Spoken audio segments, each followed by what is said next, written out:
Topic है वो है टेंसेस और सीक्वेंस ऑफ टेंसेस। हम सीधे काम की बात करेंगे खास, नो बकवास। सीधे टॉपिक पर आते हैं। तो सबसे पहला टॉपिक जो है एलडीसी एग्ज़ाम वो पूछा जाएगा टेंसेस और सीक्वेंस ऑफ टेंसेस का। तो टेंस का मतलब आपको पता ही है, आप पढ़ चुके हो। टेंस का मतलब होता है काल, और सीक्वेंस का मतलब होता है क्रम, और टेंसेस का मतलब होता है काल।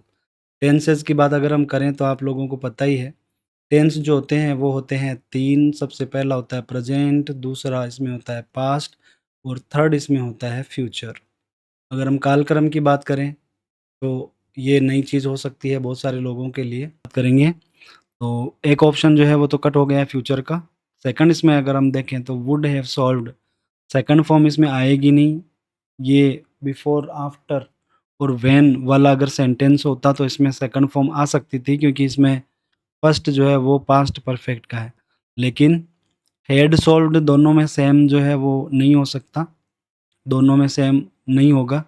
यहाँ वुड हैव सॉल्व्ड यानी कंडीशनल सेंटेंस जो होता है उसमें अनफुलफिल्ड कंडीशन होती है कि हेड और थर्ड फॉर्म अगर यहाँ पर आ जाता है, हेड और थर्ड फॉर्म अगर यहाँ आ जाता है तो नेक्स्ट जो होगा टेंस वो होगा इसमें कंडीशनल में वुड हैव सॉल्व्ड। ये पास्ट है तो फिर ये भी पास्ट हो जाएगा, और according to the rule of conditional sentence would have solved इसमें आएगा, क्योंकि ये अनफुलफिल्ड कंडीशन है। तो समझ में आ गया होगा। अगर फर्स्ट पार्ट में हेड और थर्ड फॉर्म आई हो और सेंटेंस अगर इफ से या अनलेस से शुरू होता हो, कंडीशनल हो, तो फिर इसमें हम वुड हैव सॉल्व्ड का प्रयोग करेंगे। ये फिक्स है कंडीशनल सेंटेंसेस में। तो नेक्स्ट क्वेश्चन की बात करते हैं। टेंस और सीक्वेंस ऑफ टेंस में ही दो दो क्वेश्चंस हम लेंगे हर टॉपिक के, हर वीडियो में। तो आपकी टेस्टिंग भी हो जाएगी, आपका टेस्ट भी हो जाएगा, आपने कितनी अच्छी तरह से तैयारी करी हुई है, और रूल्स जो हैं वो भी हम यहाँ पर सीखते चलेंगे। सेकंड इसमें है शी, ब्रैकेट में दिया हुआ है read a novel when the phone ring. यहाँ अगर देखें हम तो ये वर्ब की सेकंड फॉर्म है, यानी कि एक पास्ट का है, और ये यहाँ पर कोई सा भी टेंस हो सकता है, लेकिन व्हेन से या फिर एंड से अगर जुड़े हों ज़्यादातर तो उसमें सेम टेंस ही होते हैं, ज़्यादातर में सेम टेंस होता है। यानी कि ये पास्ट का है तो ये भी पास्ट का होगा। ऑप्शन पे डिपेंड करता है क्या ऑप्शन आने वाले हैं। तो सबसे पहला जो ऑप्शन है वो हम देख लेते हैं, यहाँ पर है रीड। नेक्स्ट इसका जो ऑप्शन है वो है वॉच रीडिंग। थर्ड इसमें है हैड रेड, और फोर्थ इसमें हैज़ बीन रीडिंग। तो ये सेकंड क्वेश्चन है। सेकंड क्वेश्चन का आंसर जो है वो आप लोगों को देना है। यहाँ पर आप सोच सकते हैं कौन सा इसमें आंसर होगा। तो जब मैं बता चुका हूँ कि सबसे पहला जो पार्ट है वो अगर पास्ट का हो तो सेकंड पार्ट जो होता है वो भी पास्ट का ही होता है। व्हेन के बाद ज़्यादातर जो सेकंड फॉर्म आती है, तो इस तरफ हम हेड का प्रयोग भी, हेड थर्ड फॉर्म का प्रयोग भी कर सकते हैं, और वर्ब के सेकंड फॉर्म का प्रयोग भी हम कर सकते हैं, और वॉज वर और आईएनजी वाली फॉर्म जो होती है उसका प्रयोग भी हम कर सकते हैं। यदि एक सेंटेंस पास्ट में हो तो पास्ट के चारों इसमें हो सकते हैं, प्रेजेंट और फ्यूचर का इसमें नहीं होगा। क्योंकि इसमें ये पूछा गया है फर्स्ट सेंटेंस, तो जब फ़ोन की घंटी बजी, जब फ़ोन की घंटी बजी, तो कहने का मतलब ये है कि फ़ोन की घंटी तो इधर बज रही, बजी का मतलब बज रही थी। उसी वक़्त, एट दैट टाइम, उसी वक़्त वह जो है वो पढ़ रही थी। इसमें वॉज रीडिंग सही आंसर हो जाएगा। जब फ़ोन की घंटी बजी वह पढ़ चुकी थी, यानी उसने पढ़ लिया था, तो ये कनेक्शन थोड़ा-सा डाउटफुल होता है। कनेक्टिविटी इसमें वॉज रीडिंग ये सही ऑप्शन इसमें हो जाएगा। नेक्स्ट इसका जो टॉपिक है, हम नेक्स्ट टॉपिक की बात करें, तो नेक्स्ट टॉपिक इसमें है वो है active and passive voice. Active and passive voice. तो वॉइस जो होता है इसका आपको पता है, आप पढ़ चुके हैं, फिर भी मैं बता देता हूँ। वॉइस को हिंदी में वाच्य कहा जाता है। एक्टिव वॉइस जो होता है वो कृतवाच्य होता है, और पैसिव वॉइस जो होता है इसको हिंदी में कर्मवाच्य कहते हैं। एक्टिव वॉइस जो होते हैं ये सब्जेक्ट से शुरू होते हैं, और पैसिव वॉइस जो होते हैं ये ऑब्जेक्ट से शुरू होते हैं। अगर आपको सब्जेक्ट से शुरू हुआ सेंटेंस दिया हुआ है तो आपको ऑब्जेक्ट से शुरू करना है। अगर ऑब्जेक्ट से शुरू हुआ सेंटेंस आपको दिया हुआ है तो आपको सब्जेक्ट से शुरू करना है, यानी कि परस्पर इसको चेंज हम कर देंगे। तो एक्टिव और पैसिव, अगर एक्टिव का दिया हुआ है तो उसको पैसिव में बदलना है, पैसिव का दिया हुआ हो तो उसको एक्टिव में बदलना है। पैसिव जो होता है इसमें जो टेंसेस के अकॉर्डिंग, एक्टिव में तो टेंसेस के अकॉर्डिंग जो हेल्पिंग वर्ब और मेन वर्ब आती है वो आती है। हेल्पिंग वर्ब जो दी हुई रहेगी उसी के अकॉर्डिंग मेन वर्ब जो है वो आएगी। लेकिन पैसिव वॉइस में हमेशा ध्यान रखना है कि बी के बाद वर्ब की थर्ड फॉर्म आएगी। Separate video active and passive voice पे यहाँ इस चैनल पे आपको मिल जाएगा। बाकी डिस्क्रिप्शन में मैं टेंस के, सीक्वेंस ऑफ टेंस के और ये एक्टिव पैसिव के जो लिंक हैं वो मैं दे दूँगा, आप वीडियो को डिटेल से देख सकते हैं। फिलहाल हम क्वेश्चन की बात करते हैं। तो इसमें जो क्वेश्चन है वो है सबसे पहला, चेंज द वॉइस। इसका वॉइस यानी कि वाच्य चेंज करना है। हु ब्रोक द विंडो, ये क्वेश्चन वाला सेंटेंस है। इसमें हु जो होता है इसको प्रश्नवाचक वाक्यों में हु वाले सेंटेंसेस जो होते हैं वो ज़्यादातर पूछे जाते हैं एग्जाम में। तो देखते हैं, ऑप्शन पे डिपेंड करता है आंसर क्या होगा। सबसे पहला ऑप्शन है इसमें by whom was the window broken. Second option है by whom the window was broken. Third option है who was the window broken by. Fourth option है the window was broken by whom. तो आप लोगों को इसमें देखना है सही ऑप्शन कौन सा है। इसमें अगर हम वर्ब की बात करें तो वर्ब की इसमें सेकंड फॉर्म दी हुई है। अगर वर्ब की सेकंड फॉर्म होती है तो पैसिव वॉइस में हम क्या करते हैं, बी की सेकंड फॉर्म कर देते हैं फिर थर्ड फॉर्म लगाते हैं। तो या तो वॉज होगा या फिर इसमें वर होगा और फिर वर्ब की थर्ड फॉर्म ब्रोकन ये हो जाएगी। और ऑब्जेक्ट इसमें ये द विंडो है, सब्जेक्ट इसमें है ये हु। तो हु को अपनी जगह पर ही बाय हुम में बदल दिया जाता है। तो बाय हुम इसमें है दो ऑप्शन, एक तो ये बाय हुम ये है और एक ये बाय हुम है। इसमें who was the window broken bye, the window was broken by whom. ये दो ऑप्शन जो है इसमें बाय हुम दिया हुआ है नहीं, बाय हुम दिया हुआ है नहीं। अब क्योंकि हम ऑब्जेक्ट को यहीं पर सब्जेक्ट जो होता है उसको यहीं पर ऑब्जेक्ट बना देते हैं और ये यहीं पर काम जो है कर देता है अपना, बाय हुम जो है। उसके बाद हेल्पिंग वर्ब आती है, तो हेल्पिंग वर्ब इसमें है, इसमें हेल्पिंग वर्ब है नहीं, तो ये इस तरह से गलत हो जाता है। बाय होम को बदलते ही, क्योंकि सब्जेक्ट के बाद हेल्पिंग वर्ब आती है, तो हमने इसी को यहाँ पर सब्जेक्ट मान लिया है, तो फिर यहाँ पर यानी कि ऑब्जेक्ट जो है वो सब्जेक्ट बनकर के आ जाता है, तो इसी के इसके बाद हेल्पिंग वर्ब आएगी और फिर इसमें जो ऑब्जेक्ट दिया हुआ रहता है उसको सब्जेक्ट बना देते हैं यहाँ पर। तो ये द विंडो इसके बाद आ जाएगी और वर्ब की थर्ड फॉर्म आ जाएगी, तो इसका मतलब है ये है सही ऑप्शन।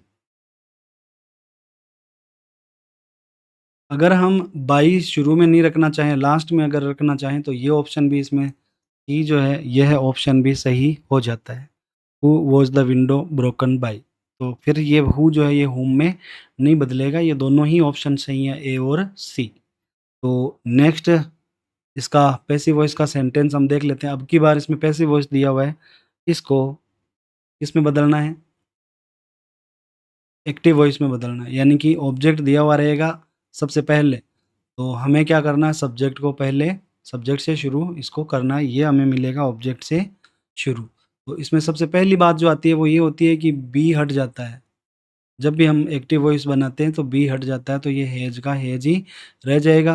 अब क्योंकि ये यहाँ पर ऑब्जेक्ट है तो इसको हम यहाँ से हटा देंगे, ये चला जाएगा पीछे और बाई लग कर के जो ऑब्जेक्ट आया हुआ है इसको बना देंगे सब्जेक्ट। सबसे पहले इसमें माई मदर से ये सेंटेंस शुरू होगा। चलिए ऑप्शन देख लेते हैं, मैंने पहले ही बता दिया। तो माई मदर से ये शुरू हो रहा है, माई मदर से बी ऑप्शन भी शुरू हो रहा है, माई मदर से सी ऑप्शन भी शुरू हो रहा है और माई मदर से डी ऑप्शन भी शुरू हो रहा है। तो इसमें अपने को जो खास बात देखनी है वो देखनी है हेल्पिंग वर्ब। हेज हेज जो है हेज की हेज ही रहने वाली है, बीन को हम हटा देंगे, बी जो है वो हट जाएगा, तो हेज का हेज इसमें तो इज आया हुआ है, तो ये ऑप्शन जो है उसको तो हम कर देते हैं आउट। फिर इसमें दूसरा जो है इसमें सेकंड फॉर्म आई हुई है, ये भी हो जाएगा आउट।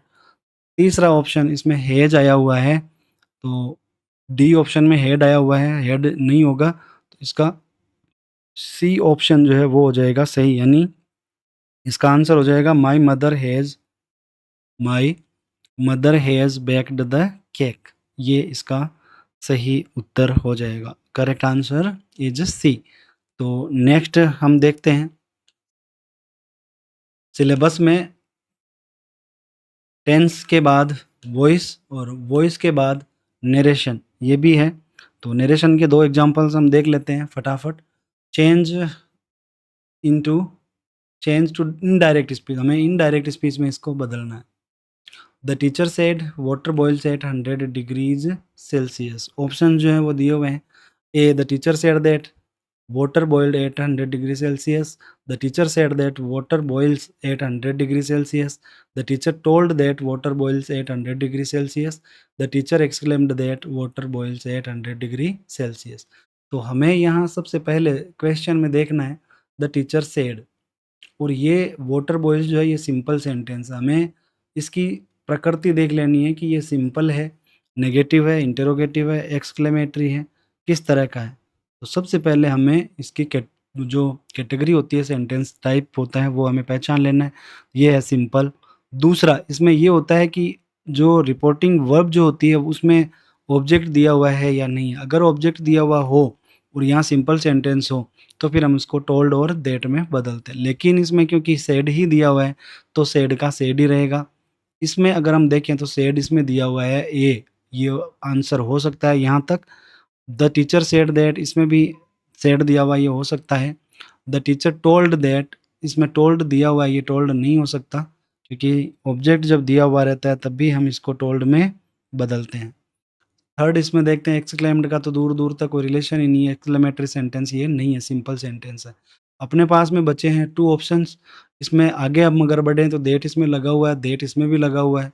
वाटर बॉइल्ड, अब यहाँ अगर हम देखें तो डिफरेंस जो है वो हमें पता चलता है कि water boils at 100 degree Celsius जो होता है ये हमेशा यूनिवर्सल ट्रूथ है ये। तो यूनिवर्सल ट्रूथ जो होते हैं या साइंटिफिक प्रिंसिपल्स जो होते हैं वो कभी भी, या नेचुरल फैक्ट्स जो होते हैं वो कभी भी चेंज, उनका टेंस चेंज नहीं होता है। तो यहाँ इसने बॉइल्ड कर दिया, सेकंड फॉर्म कर दी, तो इट मीन्स ये भी गलत है। तो सही आंसर वाटर बॉइल्स ये वाला, इसमें सही आंसर क्या हो जाएगा? B. B is the correct answer, ये बी इसमें हो जाएगा। तो यूनिवर्सल ट्रूथ का टेंस कभी भी चेंज नहीं होता है। अगर यहाँ कोई दूसरी चीज़ होती तो अगर ये पास्ट होता तो हम इसको भी पास्ट कर देते। ठीक है, नेक्स्ट क्वेश्चन हम इसमें देखते हैं। चेंज टू डायरेक्ट स्पीच, इसका देखते हैं। पहले तो इनडायरेक्ट स्पीच बदलना था, अब की बार इसमें डायरेक्ट स्पीच बदलना है। इनडायरेक्ट इसमें दिया हुआ है, डायरेक्ट इसका बनाना है। तो ही आस्क्ड मी इफ़, यहाँ पर ध्यान देने वाली बात हम पहचानेंगे आस्क्ड और इफ़ से। ज़्यादातर ये क्वेश्चंस में होता है ये चेंजेस, सेड को आस्क्ड में क्वेश्चन में बदला जाता है, और इफ़ जो है ये भी क्वेश्चन में ही कंजक्शन जो है वो लगाया जाता है। और इफ़ का मतलब यहाँ होता है कि क्या। I was going to the party that night, तो ये इनडायरेक्ट स्पीच दिया हुआ है, इसका हमें बदलना है डायरेक्ट स्पीच। देखते हैं ऑप्शंस में क्या क्या है। He said to me are you going to the party tonight. He said to me am I going to the party that night. He said to me were you going to the party tonight. He asked me you are going to the party tonight. तो देखने वाली बात यह है कि सबसे पहले हम पहला ऑप्शन देखते हैं, ही सेड टू मी। तो क्योंकि यहाँ पर आस्क्ड दिया हुआ है तो अगला जो सेंटेंस होगा वो यहाँ पर क्वेश्चन वाला ही होगा। यहाँ आर ये क्वेश्चन है और इंटरोगेशन मार्क, जो क्वेश्चन मार्क है वो भी लास्ट में लगा हुआ है, तो इस पे गौर किया जा सकता है। सेकंड अगर हम देखें तो इसमें भी एम दिया हुआ है और लास्ट में क्वेश्चन मार्क दिया हुआ है, यानी कि ये भी क्वेश्चन है, तो इस पे भी गौर किया जा सकता है। Were you going to the party tonight, तो इसमें वर दिया हुआ है, क्वेश्चन मार्क इसमें भी है, तो इस पे भी गौर किया जा सकता है। यू आर ये सिंपल सेंटेंस है और क्वेश्चन मार्क यहाँ पर लगा हुआ है, तो इस पे गौर नहीं किया जा सकता। डी ऑप्शन जो है ये यहाँ से हट जाता है। सबसे पहले हम देखते हैं ही सेड टू मी, तो तीनों में दिया हुआ है, ही सेड टू मी ये हो सकता है। यहाँ हमें देखना है इफ़ के बाद क्या है। इफ़ के बाद यहाँ पर लगा हुआ है आई लगा हुआ है, यानी कि ये जो आई है ये इस मी के अकॉर्डिंग चेंज हुआ है, मी के अकॉर्डिंग। ध्यान देने वाली बात ये है, इस मी के अकॉर्डिंग चेंज हुआ है, यानी कि ऑब्जेक्ट जो होता है ये चेंज होता है अगर यहाँ सेकंड पर्सन हो तो। यानी कि एक रूल होता है सन बट्टा 123, इस रूल के अनुसार, सन बट्टा 123 ये सन बट्टा 100 1 2 3, यानी ऑब्जेक्ट और ये सेकंड पर्सन का कनेक्शन होता है। सेकंड पर्सन जो होता है वो होता है यू। तो यहाँ हम देखेंगे कि यू किस में है, यहाँ यू होगा, वो ही सही होगा, तो यू इसमें है, तो हम इस पे गौर कर सकते हैं। आर भी इसमें आया हुआ, आर आएगा यू के अकॉर्डिंग। आर क्यों आया? क्योंकि यहाँ पर पास्ट है, तो यहाँ भी पास्ट है। तो यहाँ पास्ट का, यहाँ अगर प्रेजेंट होगा तभी वो पास्ट होगा, तो हम यहाँ पर कर देंगे यू के अकॉर्डिंग आर। स्टार्ट में हेल्पिंग वर्ब से शुरू होगा ये। गोइंग टू द पार्टी, और क्योंकि यहाँ दैट नाइट दिया हुआ है तो दैट नाइट का हम कर देंगे टू नाइट। और उल्टा हो जाता है जब हम इनडायरेक्ट बनाते हैं, टू नाइट को बदल देते हैं दैट नाइट। तो A is the correct answer. समझ में आ गया होगा आई होप। कंजक्शन इसमें इफ़ है, तो इफ़ कंजक्शन किस में आता है? हेल्पिंग वर्ब से जो शुरू होते हैं क्वेश्चन, उसी में आता है। तो यहाँ पे इफ़ आ गया, और क्योंकि यहाँ पर आई है तो आई इस मी के अकॉर्डिंग हुआ है। जब यहाँ यू होगा तभी मी के अकॉर्डिंग आई होगा, तो यहाँ पर यू हो गया। टेंस इसमें प्रेजेंट का हम कर देंगे, क्योंकि ये हेल्पिंग वर्ब से शुरू होता है तो आर हम इसमें पहले रख देंगे। फिर ये जो क्वेश्चन मार्क है, ये इसमें लगा देंगे, हालाँकि यहाँ फुल स्टॉप है। तो इनडायरेक्ट स्पीच जो होता है वो हमेशा सिंपल सेंटेंस होता है, लेकिन डायरेक्ट स्पीच जो होता है उसमें जो सेंटेंस होता है इन्वर्टेड कॉमास के अंदर, वो क्वेश्चन मार्क के साथ ही आता है। तो ये हो गया थर्ड टॉपिक। फोर्थ टॉपिक जो है वो हम देखते हैं। फोर्थ टॉपिक कौन सा है? Transformation of sentence. यानी ट्रांसफॉर्मेशन का मतलब होता है रूपांतरण। रूपांतरण का मतलब होता है रूप में अंतर हो जाता है लेकिन मीनिंग में अंतर नहीं होता। ट्रांसफॉर्मेशन में यही होता है। अभी हमने जो इनडायरेक्ट डायरेक्ट ये पढ़े थे, ये भी ट्रांसफॉर्मेशन का ही एक टॉपिक होता है। एक्टिव पैसिव हमने पढ़ा था, ये भी ट्रांसफॉर्मेशन का ही एक टॉपिक होता है। यानी रूप में अंतर हो जाना, मीनिंग में अंतर नहीं होता है। तो ये आपको देखना है, फॉर्म में अंतर हो जाएगा लेकिन मीनिंग में अंतर नहीं होगा। क्वेश्चन देखते हैं।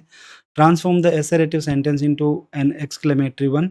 It was a very wonderful performance. तो ये सिंपल सेंटेंस है, एसेरेटिव सेंटेंस है, इसको हम इसमें बदलना है, हमें एक्सक्लेमेटरी में बदलना है।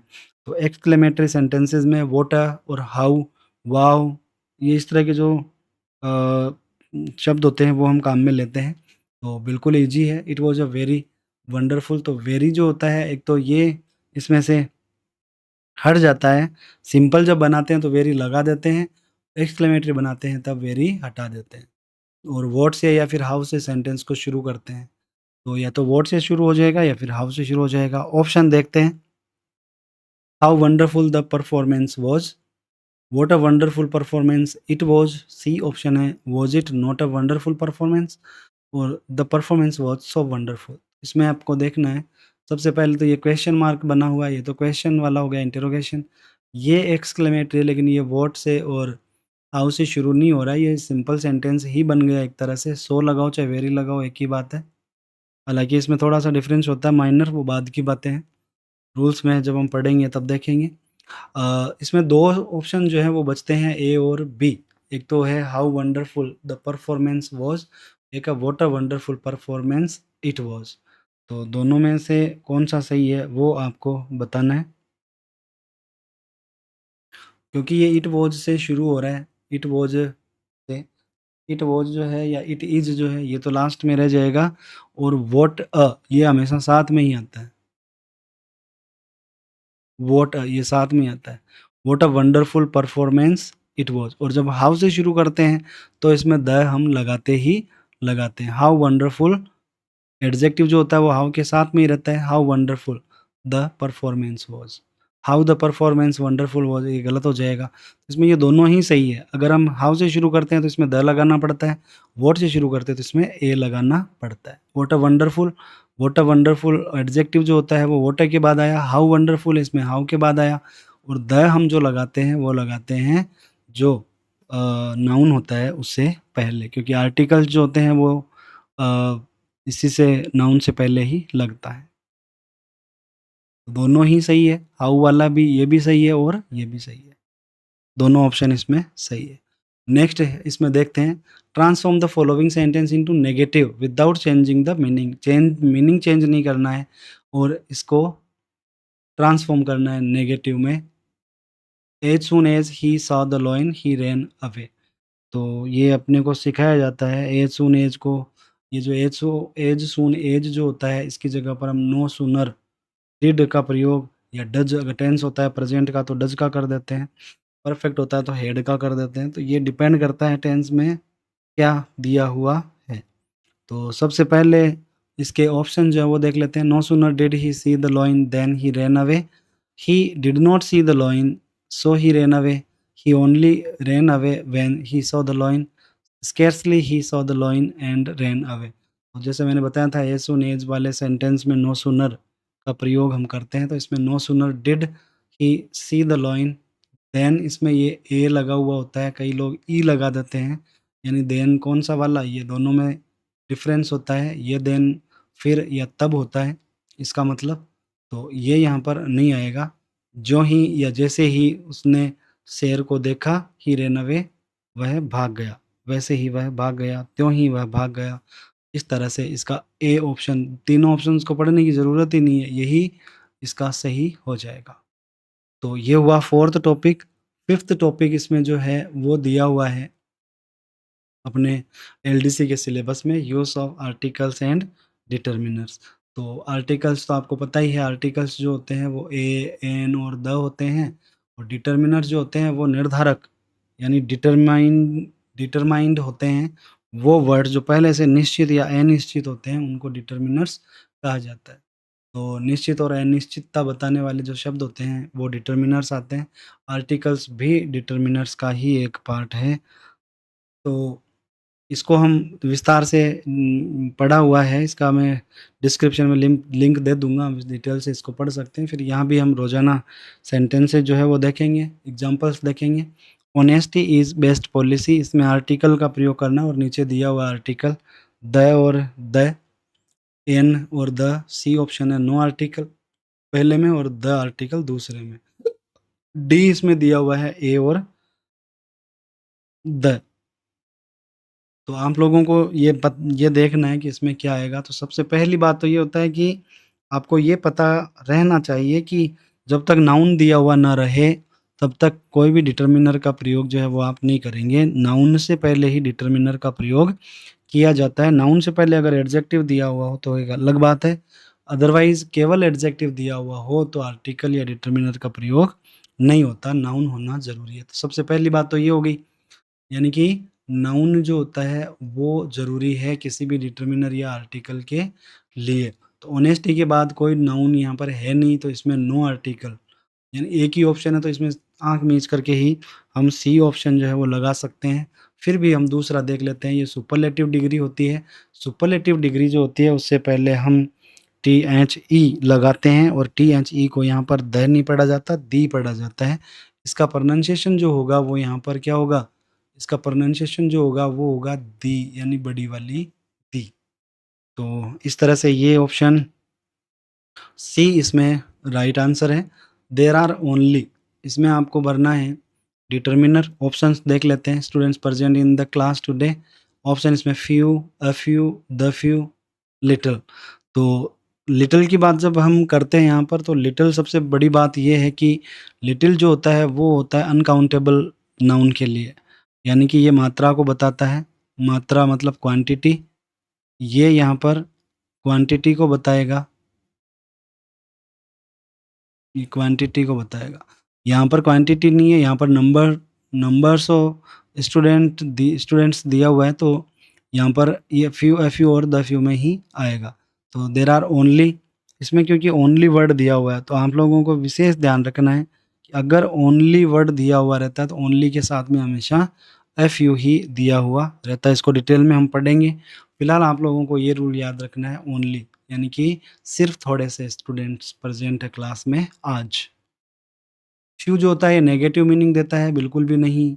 न के बराबर, न के बराबर मतलब न, या एक साइड में अगर हम न लिख दें तो उसके बराबर तो वापस नहीं ही होगा।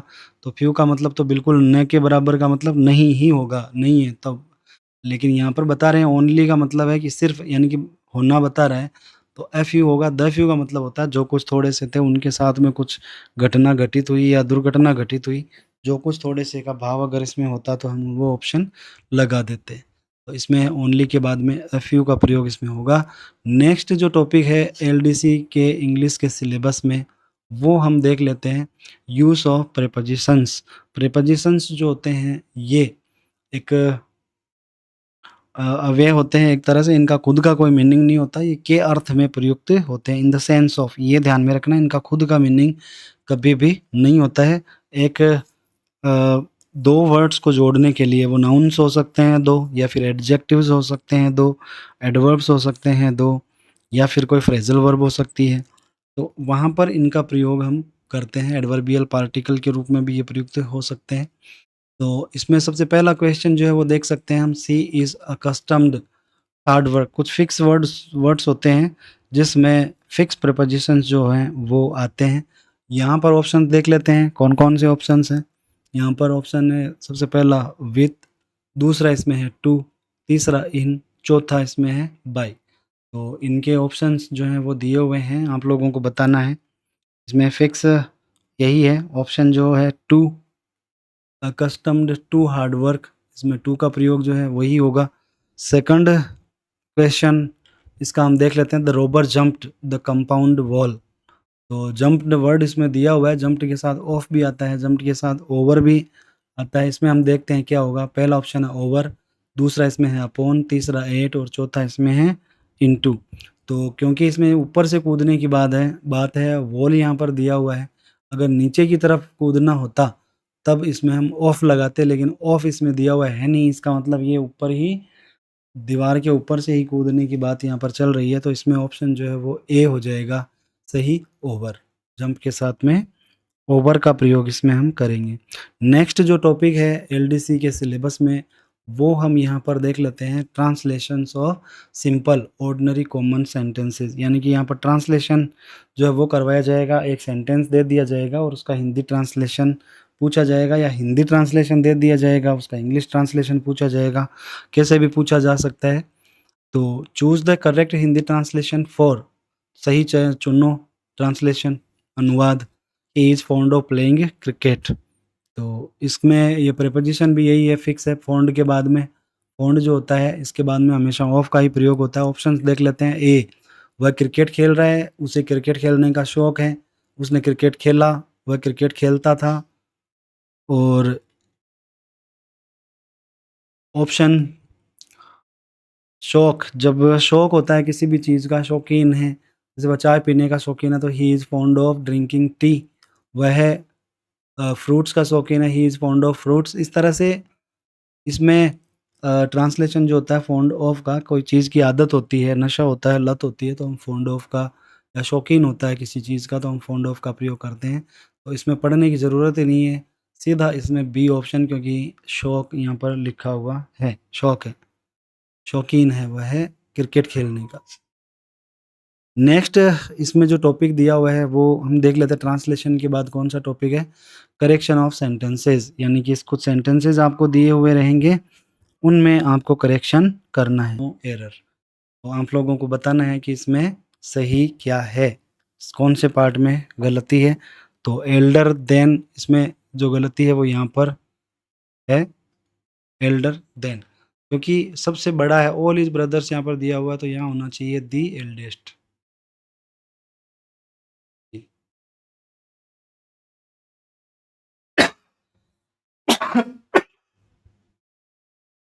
सॉरी,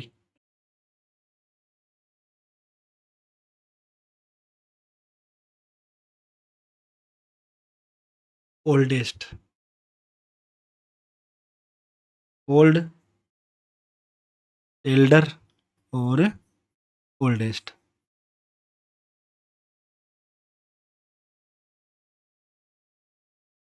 नेक्स्ट इसमें हम देखते हैं, neither of the proposals were accepted. तो इसका जो ऑप्शन है, neither of the proposal was accepted, everyone of the doctors have agreed to the change, bread and butter are his favourite breakfast. इसमें आपको बताना है ग्रामेटिकली करेक्ट सेंटेंस कौन सा है। 3 सेंटेंस है जो गलत है, एक ही सेंटेंस है जो कि सही है। तो इसमें जो ग्रामेटिकली सेंटेंस है वो ये है कि नीदर ऑफ द प्रपोजल्स, हालांकि यहाँ पर प्लूरल है लेकिन ये नीदर के अकॉर्डिंग यहाँ पर आएगा, वो जिसमें सही है। Every one of the doctors have, यहाँ हैव नहीं आएगा, यहाँ हैज आएगा एवरी वन के हिसाब से। ब्रेड एंड बटर आर नहीं होता, ब्रेड एंड बटर एक ही फ्रेज माना जाता है, जिसका मतलब खाने से नाश्ते से है, तो ब्रेड एंड बटर के साथ में यहाँ पर आर कभी भी नहीं आता। यहाँ पर इज़ का प्रयोग यहाँ होगा। Bread and butter is his favourite breakfast. और दूसरा इसमें है neither of the proposals was, क्योंकि नीदर के अकॉर्डिंग यहाँ वाज़ आ रहा है, इट मीन्स ये सही है।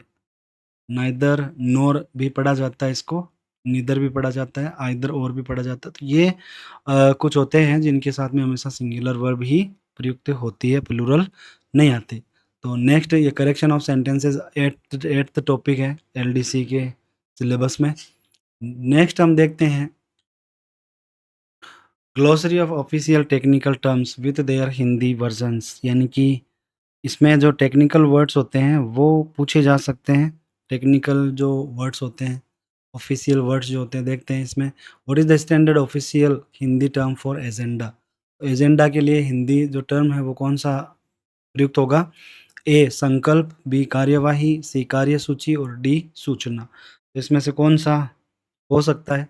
या आप लोगों से ये एजेंडा जो है इसका इंग्लिश में ही वापस पूछा जा सकता है। हालाँकि इसमें हिंदी वर्ज़न दिया हुआ है तो फिर हिंदी में ही पूछेंगे। तो ये एक मेरा प्रयास है इस तरह से बताने का कि हिंदी मीनिंग भी इसमें दिए हुए हैं।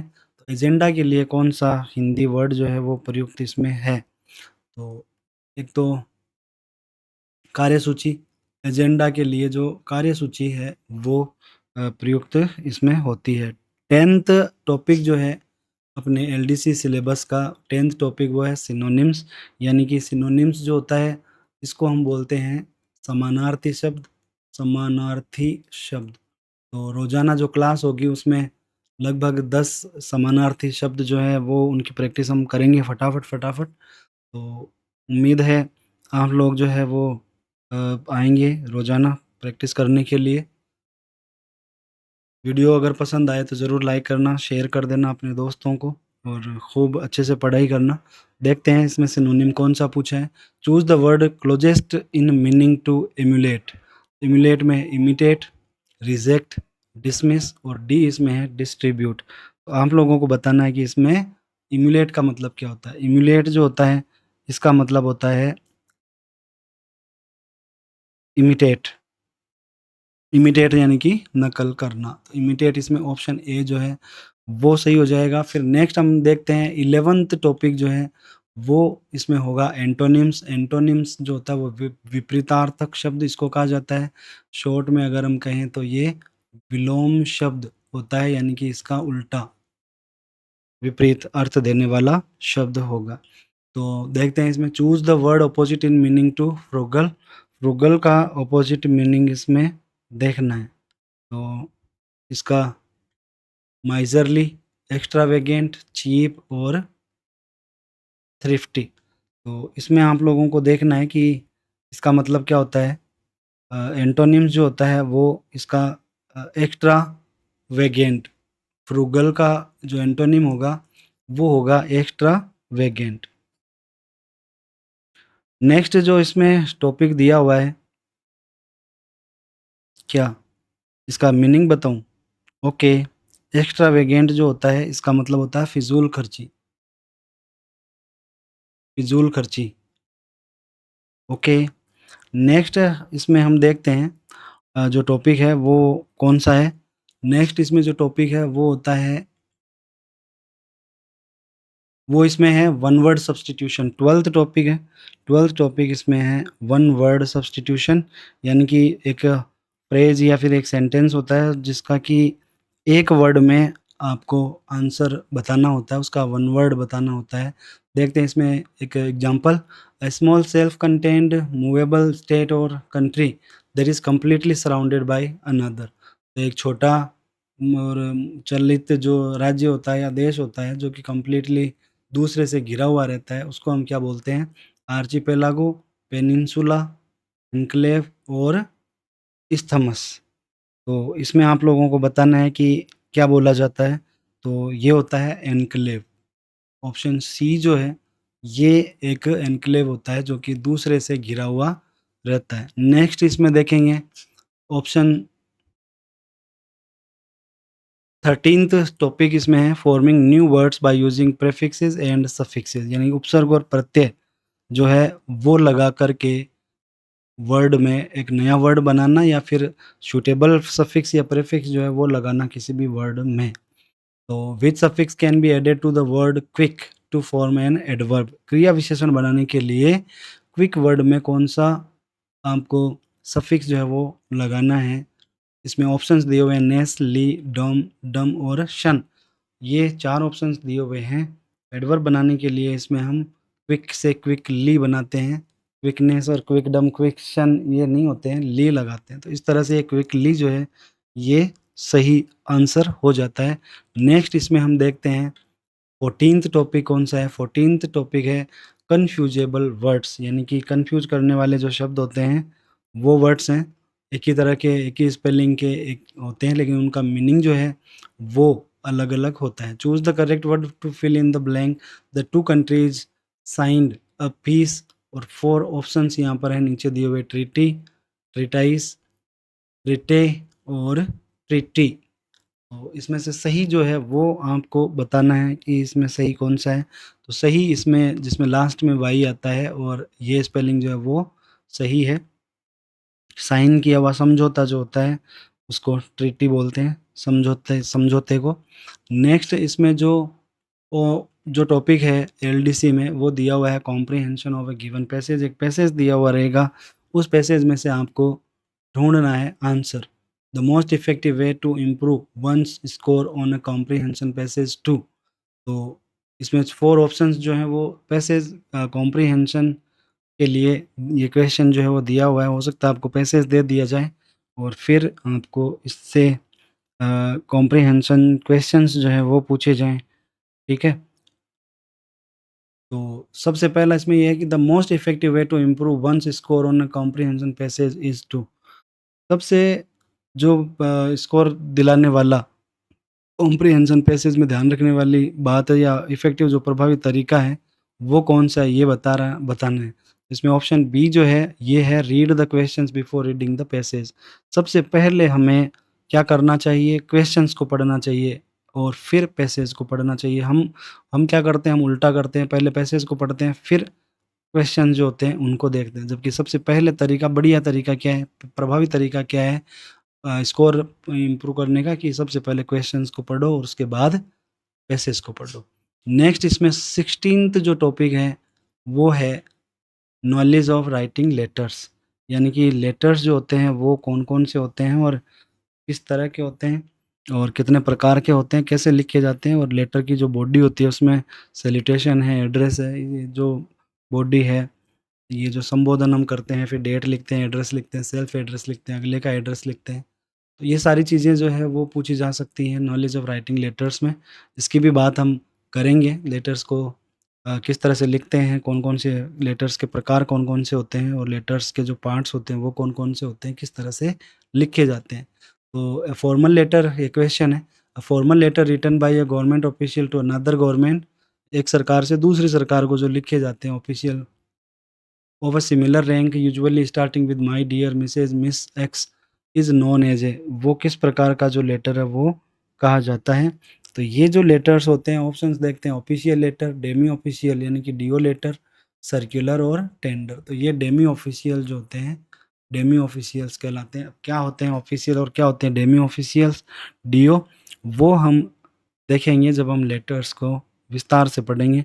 तो इस तरह से ये सिलेबस आपका होता है पूरा आपके एलडीसी एग्ज़ाम का। तो बिल्कुल डिटेल वाइज़ हम स्टडी करेंगे रोज़ाना। आप लोग टेस्ट करना अपने आप को, आपकी तैयारी कैसे है। इसी तरह के क्वेश्चंस जो हैं वो ये 16 टॉपिक्स के क्वेश्चंस जो हैं वो अलग-अलग तरह के रोज़ाना डेली आपको यहाँ पर मिल जाएँगे। Thanks for watching. जय हिंद, जय भारत।